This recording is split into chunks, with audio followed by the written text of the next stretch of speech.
Hello నమస్తే. నేను అశోక్. తమిళనాడులోని కరూర్‌లో జరిగినటువంటి తొక్కిసలాట ఘటన పైన మద్రాస్ హైకోర్టు సంచలన వ్యాఖ్యలు చేస్తూ వచ్చింది. టీవీకే పార్టీ అధ్యక్షుడు విజయ్ గత నెల 27వ తారీఖున కరూర్‌లో ఒక సభను నిర్వహిస్తూ వచ్చారు. ఆ సభకి మధ్యాహ్నం 12 గంటలకి పెట్టాలని చెప్పేసి ప్రయత్నించినప్పటికి కూడా అది సాయంత్రం 7 గంటల వరకు కూడా సాగుతూ వచ్చింది. కావాలని చెప్పేసి విజయ్ లేట్ చేస్తూ వచ్చారని చెప్పేసి ఆ తర్వాత ఘటన జరిగిన తర్వాత వివిధ రకాలుగా ఎవరికి వాళ్ళు విమర్శలు చేస్తూ వచ్చారు. అయితే ఈ ఘటనలో ఆయన ఒక్కసారిగా వచ్చినటువంటి నేపథ్యంలో అభిమానులందరూ కూడా తొక్కిసలాట జరగటము, ఆ సమయంలో దాదాపు 41 మంది చనిపోవటము, 100 మందికి పైగా గాయాలవ్వటం కూడా మనందరం చూస్తున్నాం. అయితే అప్పుడు వెంటనే ప్రభుత్వం కూడా తక్షణమే రియాక్ట్ అవుతూ వచ్చింది. ఎవరైతే మృతి చెందినటువంటి వ్యక్తులున్నారో వాళ్ళందరికి సంబంధించి వాళ్ళని క్షతగాత్రుల్ని వాళ్ళ కుటుంబాలకు ఇవ్వడం, ఆ తర్వాత గాయపడినటువంటి వ్యక్తులకు సంబంధించి మెరుగైన చికిత్స అందించడానికి సంబంధించి పరిణామాలు కావచ్చు, ఏవైతే కావాలో వాటన్నిటిని కూడా ప్రభుత్వం దగ్గరుంచుకొని చూస్తూ వచ్చింది. అయితే ఈ ఘటనకు సంబంధించి ఈరోజు మద్రాస్ హైకోర్టు కొన్ని కీలక వ్యాఖ్యలు చేస్తూ వచ్చింది. ఇంత పెద్ద ఘటన జరిగిన తర్వాత కూడా మీకు కొంచెం కూడా మనస్సాక్షి లేకుండా ఎందుకు స్పందించలేదు? ఆ ఘటన జరిగిన వెంటనే కనీసం మీరో లేదంటే మీ పార్టీకి సంబంధించిన వ్యక్తులో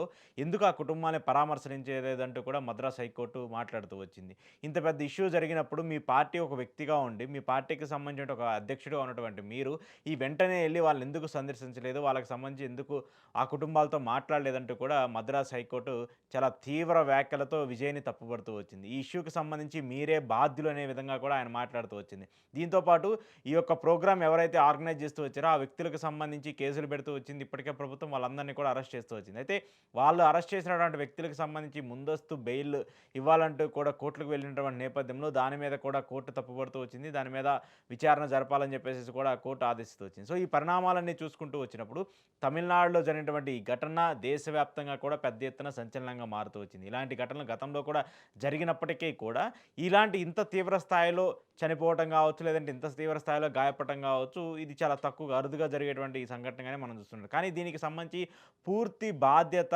టీవీకే పార్టీ అధ్యక్షుడిగా ఉన్నటువంటి విజయ్‌దే అంటూ కూడా మద్రాస్ హైకోర్టు చెప్తూ వచ్చింది. దాంతో పాటు రాజకీయ ప్రమేయంగా రాజకీయ అంశాలకు సంబంధించి ఈ ఘటనని దారితీస్తున్నారు. ఇది చాలా బాధాకరము. మీ రాజకీయ అంశాల కోసము ప్రాణాలు కోల్పోయినటువంటి వ్యక్తులతో వాళ్ళ పేర్లను తీసుకొచ్చి ఈ శవాల మీద మీరు ఎందుకు రాజకీయం చేస్తున్నారంటూ కూడా మద్రాస్ హైకోర్టు మాట్లాడుతూ వచ్చింది. ఇది రాజకీయాల వేదిక కాదు, ఒక మానవతా దృక్పథం. ప్రతి ఒక్కళ్ళు ఈ ఇష్యూ మీద మాట్లాడాల్సిన పరిస్థితి ఉందంటూ కూడా మాట్లాడుతున్నారు. పదే పదే విజయ్ ఈ ఘటనకి సంబంధించి సీబీఐ విచారణ జరిపించాలని చెప్పేసి ఆయన ఏదైతే మాట్లాడుతూ వచ్చారో దాన్ని కూడా మద్రాస్ హైకోర్టు తోసిపుచ్చుకుంటూ వచ్చింది. దీనికి సంబంధించి విచారణ ఆల్రెడీ స్టార్ట్ అవ్వనటువంటి నేపథ్యంలో మళ్ళీ కొత్తగా మీరు సీబీఐ విచారణ అడగటం ఏంటంటూ కూడా మాట్లాడుతూ వస్తుంది.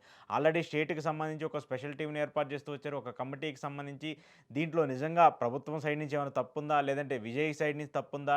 లేదంటే పోలీసులు సరైన భద్రత కల్పించడంలో వాళ్ళేమన్నా విఫలమయ్యారనేది కనీస ప్రాతిపదిక లేకుండా, ఏం లేకుండా దీనికి సీబీఐకి ఎట్లా ఇస్తారంటూ కూడా కోర్టు మాట్లాడుతూ వస్తున్నారు. సో, ఈ ఘటన ఏదైతే ఉందో రాజకీయాలకు సంబంధించి, రాజకీయ సభలకు సంబంధించి పెద్ద ఎత్తున జనాలను సేకరించాలి. పెద్ద ఎత్తున జనాలను సేకరించి మనకింత బలం ఉందని చూపించేటువంటి పరిస్థితులు ఏవైతే ఉంటాయో వాటన్నిటికి కూడా అద్దం పట్టే విధంగా కరూరులో జరిగినటువంటి ఒక ఘటన రాజకీయ పార్టీలన్నిటికి కూడా ఒక హెచ్చరికగానే చెప్పాలి. గతంలో కూడా ఆంధ్రప్రదేశ్‌కి సంబంధించి కందుకూరులో చంద్రబాబు నాయుడు గారు ప్రతిపక్ష నేతగా ఉన్నప్పుడు, జగన్మోహన్ రెడ్డి ముఖ్యమంత్రిగా ఉన్నప్పుడు అక్కడ చంద్రబాబు నాయుడు గారు ఒక చిన్న ఇరుకు సందులో సభ పెట్టడము, దాంట్లో తొక్కిసలాట జరిగి దాదాపు 7 మందికి పైగా చనిపోవడం కూడా మనం చూస్తూ వచ్చాం. ఇలాంటి ఘటనలు కూడా ఆంధ్రప్రదేశ్‌లో, ఇటు తెలంగాణలో కూడా జరుగుతూ వచ్చాయి. సో, ఇలాంటి నేపథ్యంలో ఇప్పుడు తీవ్ర స్థాయిలో తమిళనాడులో 2026లో ఎన్నికలు జరగబోతున్నటువంటి నేపథ్యంలో మొదటి 2, 3 సభలకే విజయ్‌కి భారీగా జనం రావటము, ఆ తర్వాత ఆయన రోడ్ షో పెట్టి బహిరంగ సభలో మాట్లాడేటువంటి సమయంలో ఇలాంటి తొక్కిసలాట ఘటన జరిగి 41 మంది చనిపోవడం ఇవన్నీ కూడా టీవీకే పార్టీకి ఒక ఎదురుదెబ్బగానే చెప్పాలి.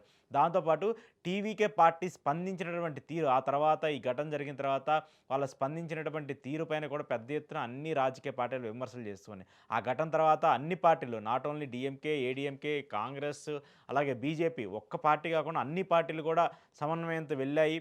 వాళ్ళందరినీ కలుసుకుంటూ వచ్చాయి. ఆ కుటుంబాలకు అండగా ఉంటామని చెప్పేసి రాజకీయాలకు అతీతంగా వెళ్లారు. కానీ అక్కడెక్కడా కూడా టీవీకే పార్టీకి సంబంధించి విజయ్ కావచ్చు, వాళ్ళ నాయకులు ఎవరు కూడా స్పందించలేదు. ఆ తర్వాత 2 రోజుల తర్వాత ఈ ఇష్యూకి సంబంధించి విజయ్ స్పందించి నేను చలించిపోయాను.